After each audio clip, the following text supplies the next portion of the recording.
Welcome to the Bucher and Friends podcast, co-starring 10-year NBA center Ryan Hollins. Couple pump fakes, leans in, shot blocked by Ryan Hollins. Hollins sent that into the third row. 6 rebounds and 8 assists. Hollins climbs the stairs. Down the floor. Ryan Hollins! He is the high jumper! That's what I want to see. Give me some gunpowder and throw the hammer down. And now, here is your host, Let's send it over to Rick Bucher. Rick Bucher.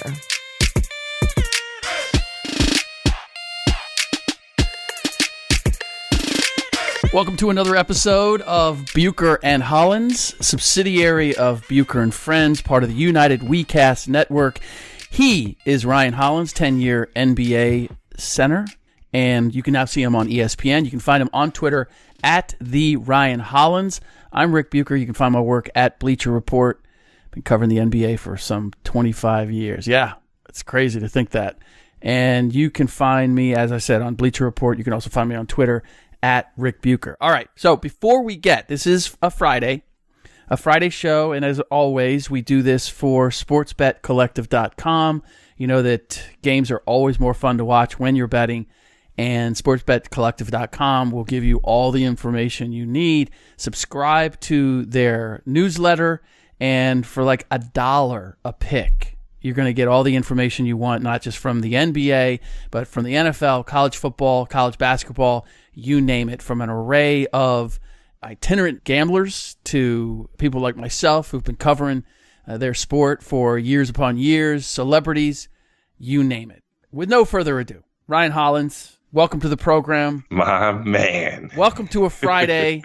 It's the end of the week. Ooh, Friday. What better than to send people into the weekend making some cash? So we are going to go over every game for Friday night. We're going to give you the over-under and the correct bet against the spread. Last week, I went 18-8. Ryan went 17-9. That is a very good week, my friend. So let's see if we can replicate that. Before we get to that, though, I did want to hit the Thursday night show, Thursday night game, rather, between the Raptors and the Warriors. You said it right. Yeah, it was a show. Yeah. It was a show. Going to overtime. It looked early on like the Raptors were just going to roll over them.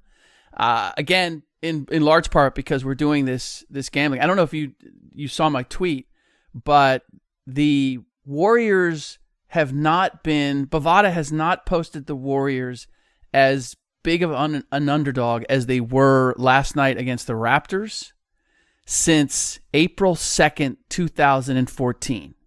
Now they've been they've been like 8.5 last year when you knew that they were sitting some of their stars, but they've never been this big of an underdog. And I recommend it to people that don't take the points because Toronto this year has been winning, has the best record came into this game and continues to have the best record in the league overall, certainly in the Eastern Conference. But they don't do a great job of covering, especially when they're giving away gads of points. You're right, Rick. Yeah. So 10 times they've had to give, I think it's 9 or more points, and only 3 times have they covered. And last night was another example of them coming up short. But I just wonder for you, obviously this was a game where no Draymond Green, no Steph Curry, in Toronto, this was supposed to be a litmus test. And most people are looking at it saying, well, shoot, Warriors without 2 of their big studs took them to overtime. I don't know. I don't quite look at it that way. Yeah, the Toronto has some learning to do, but the fact of the matter is the Warriors needed 51 and a crazy performance from Kevin Durant to do what they did. I don't believe that that's sustainable. If I'm Toronto, I walk away from this still feeling good. Even with Steph out? Even with Dre out? It would have been a lot different. I get the whole psychological thing. The fact of the matter is you withstood. What's crazy to me and what's scary is that you do have Kawhi Leonard and KD did what he did anyway. That's really scary. But the Warriors, they've got the pride of a champion. The road is not going to affect them in any way, shape, or form. If I'm Toronto, look, it's not ideal. I would have liked to have steamrolled them as I did in the first quarter. But the fact of the matter is, I still came out of this with a W. I'm not going to look at this and go, oh, you know what? Toronto's just, they're not capable of competing with the Warriors. I just can't go that far. No, Rick, nobody's saying they're not capable of competing. I don't think anybody's saying they're not capable of competing, but right now, if you're Toronto, you want to feel like we're better. Like, we're better, especially with you with 2 or 3 people out. Now, yes, if you play without Steph, without Dre, Toronto should win the game. You know, you game plan for KD a little different. Somebody else pick your poison, has to beat you. But they should feel – you can't feel great. If I'm Toronto, I don't feel great about that, Rick. I'm not saying feel great, but I got the W. And if I really step back and I take a look at this, I have a brand new coach. I have a brand new star that I'm incorporating. I have young guys that are playing in games like this, meaningful minutes for the first time. I'm still getting out of my starter kit when it comes to the Raptors. The history of what the Raptors have done with Kyle Lowry and Jonas Valanciunas, yeah, there's some guys there that have been there for a while and they were the best team in the East. I get all that. I think a lot of people look at this and have labeled it as a discouraging result. I'm not gonna look at it. I refuse. If I'm the Raptors, I refuse to look at it Rick, as a discouraging result. Hey, Rick. Yeah. You got the best defender in the last 10 years in the NBA, and you just took 51 from KD? Yeah. Come on. I mean, really, last 10 years, best defender, Kawhi Leonard. The last 10 years, we can't name another one. You get 51 from Kevin Durant. Kevin Durant should have struggled. He should have been frustrated. And you know what? When you're a team that wants to be a winning team, when you're as deep, you got OG, you got Pascal, you got Kawhi. Because one thing I really like from them is, and Ibaka, I like their defensive versatility. Yeah. I like what they can do 1 through 4. And then you take 51? Okay. Come on, bro. I actually love that. I love that they took 51. Because now you're not fooling yourself. As you said, the talent is there to play great defense. We can agree on that, right? Yeah. The requisite talent is there. So this is perfect because I want to scare my team. I want my team thinking, dude, if we don't play better than this, we can get another 51. So you feel like this is something Nick Nurse can go on the film and say you guys were smelling yourself. You felt good. 100%. That's a good 100%. Because they've come out of the game. Look, you walk into this game going, we have the best record in the league. Not the Eastern Conference. We're the best in the whole damn league. Yeah, no, it's fool's gold. And I remember when I played with the Clippers, we had a perfect month of basketball. We were, the best team in the NBA. Literally everybody was talking about us getting national attention. Yeah, Clippers are on top again. We've been there before. And then we start smelling ourselves and we stopped getting better. The sense of urgency was gone. And it was like, oh, we're good. I mean, we blasted the Heat at home with LeBron and his big three. We put hands on the Lakers. Kobe got the business that year. We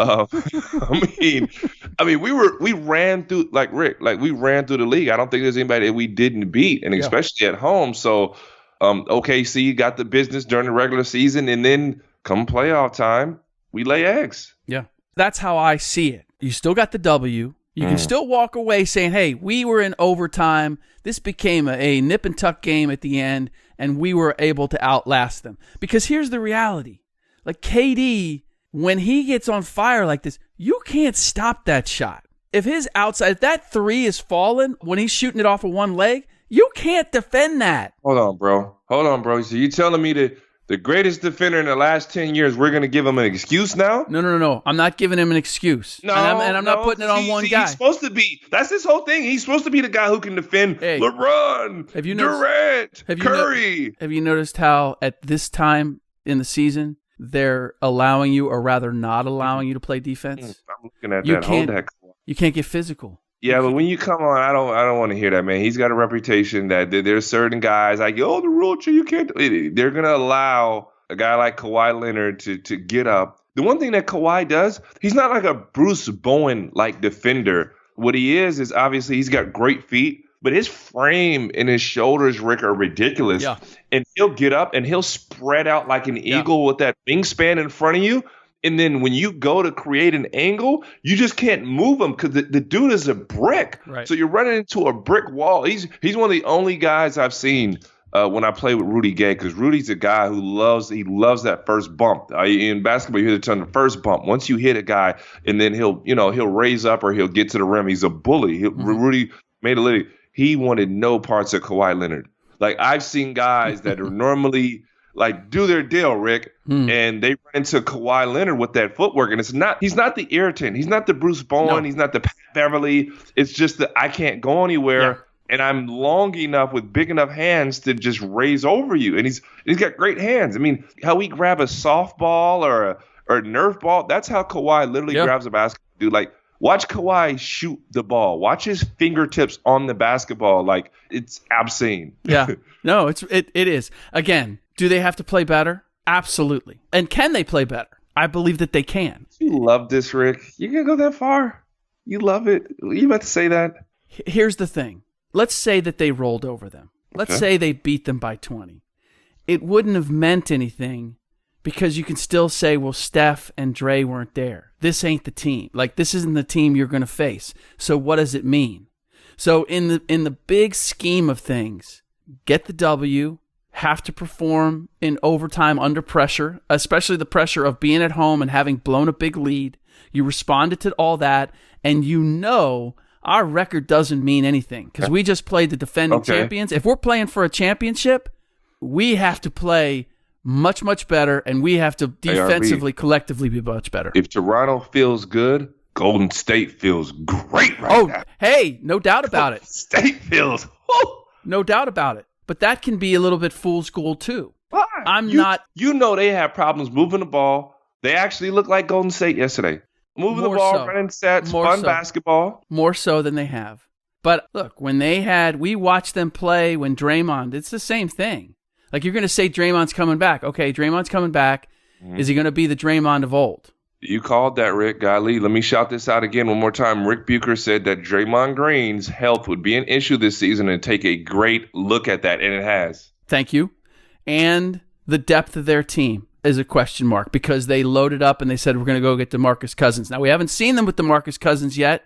I don't know when we're going to see him with DeMarcus Cousins, but as you know, it worked last night in terms of the guys that were in the rotation. I am not convinced that come playoff time, I can count on Damian Jones or even Kevon Looney or Jordan Bell or Jerebko. Like, you're going to be asking some guys to go out there and play meaningful minutes in playoff games against tough competition. Kevon Looney played. He started a lot of those games. I do know that. He played. Obviously, I'm saying, like, Kevon's been in the... Kevon's just not a scorer. We're not expecting a point, but he did it. He got those. If I'm not mistaken, he played the most meaningful minutes against Cleveland, and the matchups worked. Okay, Rick. Okay, so last year's playoffs, Kevon Looney was a part of the most efficient roster for Golden State during the playoffs. They talk about this depth lineup and all this stuff. When Kevon Looney was in the lineup with the guys, it was the most efficient roster for the entire playoffs. His plus-minus efficiency on the floor, that group was the best group. It wasn't the Hamptons. It wasn't the depth lineup, the Curry lineup. It was the Kevon Looney lineup. As you know, has to do with when you're in the game. How many games did Kevon Looney finish?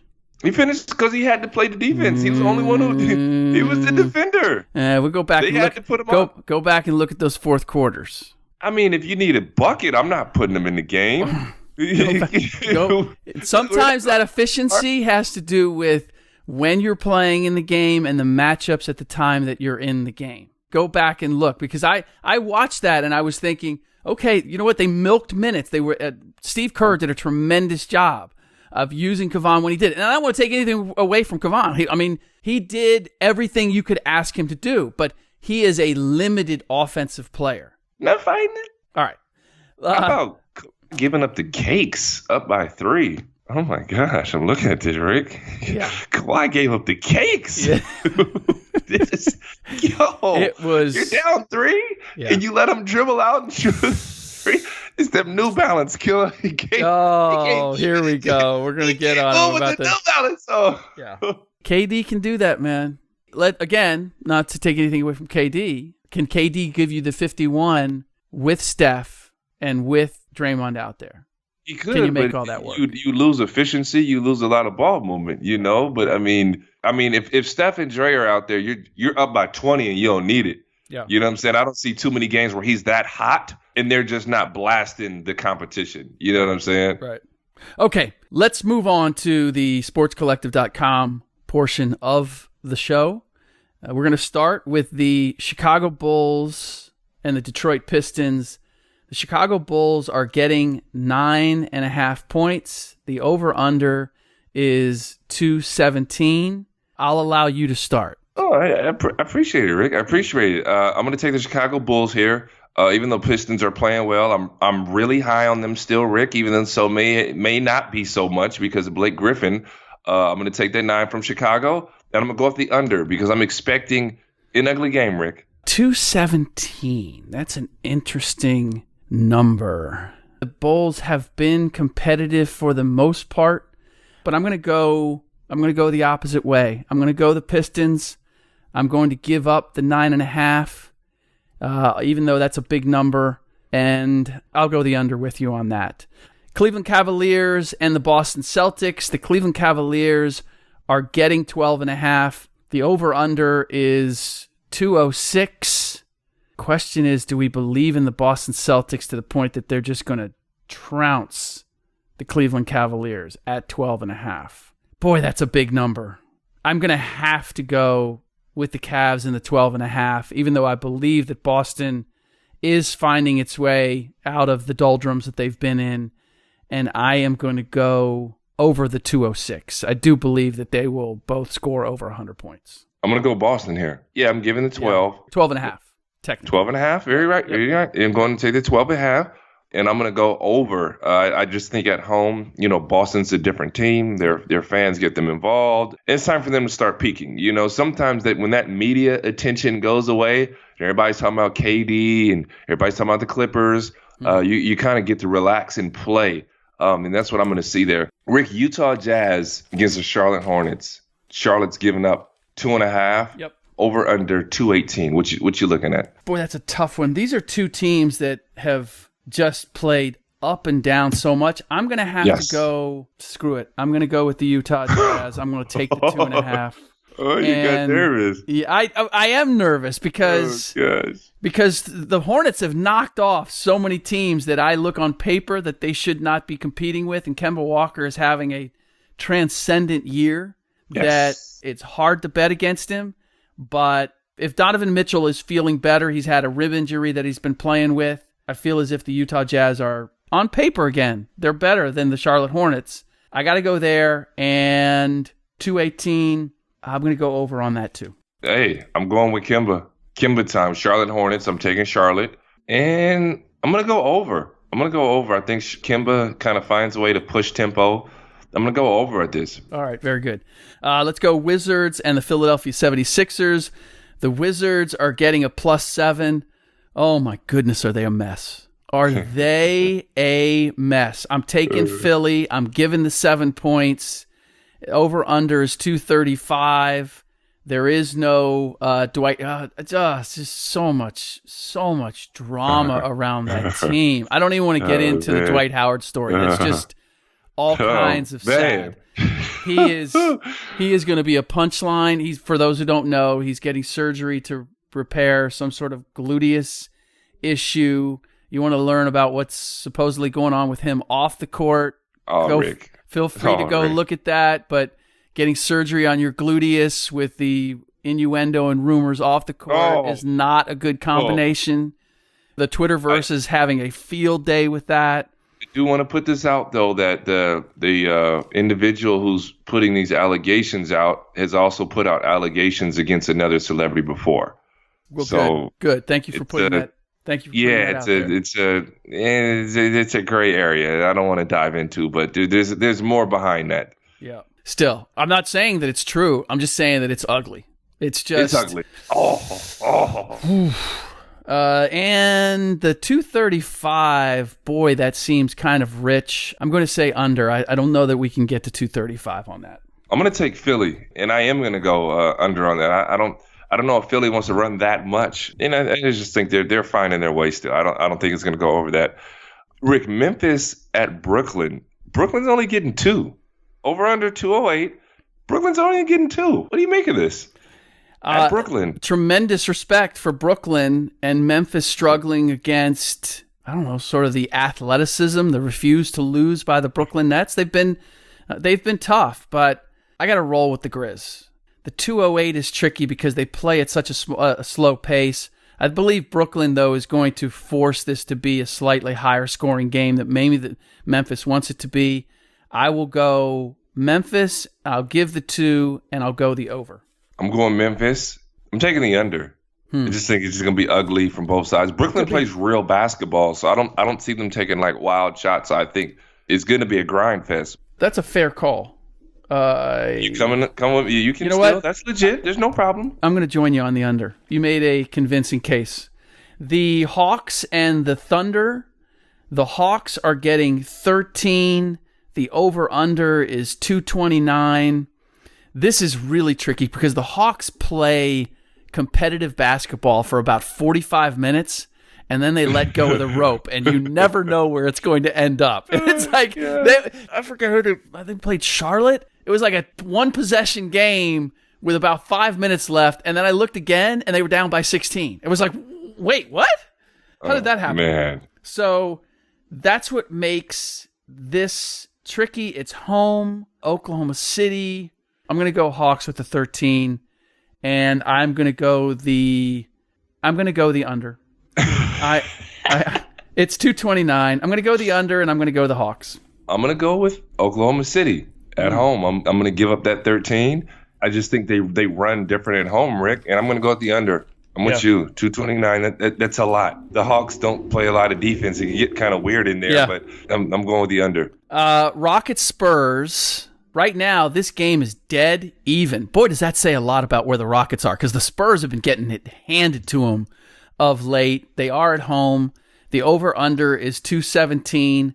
I would imagine that the reason that it's even is simply because there's the belief that the Spurs at some point have to have a bounce back here, right? Mm-hmm. So I will go Spurs. And we just got this whole thing about Pop and how much he doesn't like the 3. But at 217... I'm going to go the over on that. But that's a relatively low number for any game that the Houston Rockets are playing in. I'm actually going to take the Rockets, and I am going to take the over because San Antonio doesn't play much defense either. Right. And there are some layers to that Pop not liking the 3 because, by the way, he's always had shooters on his team and spread the floor. So there's more behind that than that. But he's just like, he doesn't like the way it's used. So please have some basketball knowledge before you dive into that. Whoever has opinions for that one. Good point. The Pelicans and the Heat. Pelicans are giving the Heat 4, and the over-under is 228. Pelicans have been another one of those tremendously up and down teams. I'm just not convinced. Miami's just a weird team right now. I have to go with the Pelicans. I'll give you the 4. And the 228, I'm going to go under. I'm going to take the Pelicans, and I'm going to go under. I'm going to actually take Miami because they're at home. You would hope they show up to play, and Pelicans are just playing horrible defensively right now. Miami's still a tough team that's figuring things out. And I'm going to go with this over. Rick, just because the Pelicans, their defense is bad because they're playing at this hellish pace. Yep. So I'm going over. Magic Suns. Magic are giving the Suns 1, and the over-under is 219. The Magic at times have difficulty scoring, and the Suns have been playing much better of late for the most part. Although I really don't like the body language of Devin Booker. Defensively, he's not. It looks like he's just decided, you know what, I'm just going to get numbers this year. I'm going to see if I shoot my way into the All-Star game somehow, some way. So with all that, I'm going to take the Magic. I'm going to give the point, and the 219, I'm going to go under on that. I'm going to take the Magic here. Obviously, I think that's a gimme. And then I'm going to go with the over. I think these two teams try to race it down each other's throats. Mavericks and Lakers. The Mavericks are getting 3.5, and the over-under is 223. Mavericks quietly are starting to play some good basketball. I don't know. Oh, you like my preseason pick now, huh? Yeah, that's the laugh you gave me when I said You're right. No, I am impressed that they are coming together. I should not have been surprised. Rick Carlisle finds a way to make the most out of what you give him, and it's coming together. So good on you for seeing that. Getting 3.5 and the 223. I'm definitely going to go the over. And the question is, can the Mavs keep it close? And I'm going to say that they can. I'm going to go Dallas. I'm going to take the 3.5, and I'm going to go over. I'm going Dallas also. I don't think the Lakers are in a place to just be putting teams away. And I'm going over because this is going to be a track meet. And the Lakers, one thing they do is they try to force tempo. Yep. All right, last pick. Denver Nuggets and the Portland Trailblazers. Denver Nuggets are getting 2 points. And the over-under is 214. Darn, this is tough because Denver is obviously trending upwards. Mm-hmm. But just when you want to get excited about them, they lay some eggs. So and true. It's very tough to play in Portland. Yep. Portland's given up 2, but I'm going to go Portland here, and I'm going to go with this over. Oh, yeah, this is an over type of game, bro. I'm with you on all of that. Keep in mind, there's still a little bit of emotion here. If you're not familiar, Yusuf Nurkic is now with the Portland Trailblazers. He was with the Denver Nuggets. If there's anybody who wants to put it on Mike Malone and Nikola Jokic, it's Nurkic. I think you're going to see the best from him. I think he plays Jokic tough, and that's going to be enough for them ultimately to get the job done. The teams that really kill Portland that we've seen are teams that have a dynamic small forward. The Denver Nuggets, for all the things that they have, they don't have that. So to be clear, I am with you. I'm taking Portland and I'm taking the over. And that does it for this episode of Bucher and Hollins, subsidiary of Bucher and Friends, part of the United WeCast Network. He's Ryan Hollins. You can find him at the Ryan Hollins on Twitter. You can find me at Rick Bucher. Enjoy your weekend and good luck tonight with the game.